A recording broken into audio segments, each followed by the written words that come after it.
मालवण येथील राजकोट किल्ल्यावरील छत्रपती शिवाजी महाराजांचा पुतळा कोसळल्याच्या निषेधार्थ तसंच बदलापूर येथे झालेल्या लहान मुलीवरील अत्याचाराच्या विरोधात कोंडी येथे छत्रपती शिवाजी महाराज स्मारक समिती व समस्त ग्रामस्थांतर्फे आंदोलन करण्यात आलं। प्रशासनाने त्वरित त्या आरोपींना पकडून त्यांना फाशीची शिक्षा द्यावी आणि छत्रपती शिवाजी महाराजांचा पुतळा त्वरित बसवावा अशी मागणी यावेळी करण्यात आली।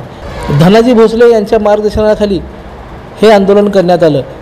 आणि दुसरं म्हणजे आपल्या लहान चिमुरटी 2 मुलींवर अत्याचार होणाऱ्या तो अक्षय शिंदे म्हणणाऱ्यांना त्याला भर चौकात पडवायला फाशी दिली पाहिजे। तरी सरकार अजून त्याला सुट्टी देते। पटकीला लवकरात लवकर फाशी मिळण्याबाबत आपण सर्व ग्रामस्थ एकत्र झालेलो आहे।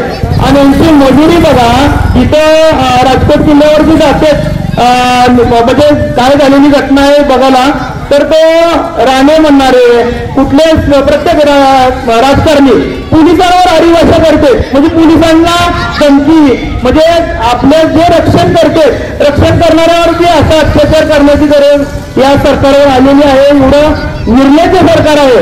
परवा दिवशी तर औरंगाबाद कशी अशी घटना झाली की पोलिसांना गाडी धरून लावले, म्हणजे कुठं महाराष्ट्र घेऊन चालले। या प्रसंगी ब्रह्मदेव पवार, सोमनाथ राऊत, धनाजी भोसले, प्रकाश भोसले, संदीप गायकवाड, शिवाजी भोसले, राजू भोसले, तानाजी दळवी, बापू पाटील, नागेश नळे, तानाजी दळवी, बाबाराजी नीळ, कैलास भोसले, दशरथ शिंदे, सोपान पवार, आदित्य मोरे, सुभाष शिंदे, भारत भोसले, नारायण भोसले, नवनाथ नीळ, माणिक नीळ, अरुण भोसले यांच्यासह ग्रामस्थ मोठ्या संख्येने उपस्थित होते। लोकदर्शन मराठी चॅनलला सबस्क्राइब करा, बेल बटनला क्लिक करा व लाईक करायला विसरू नका।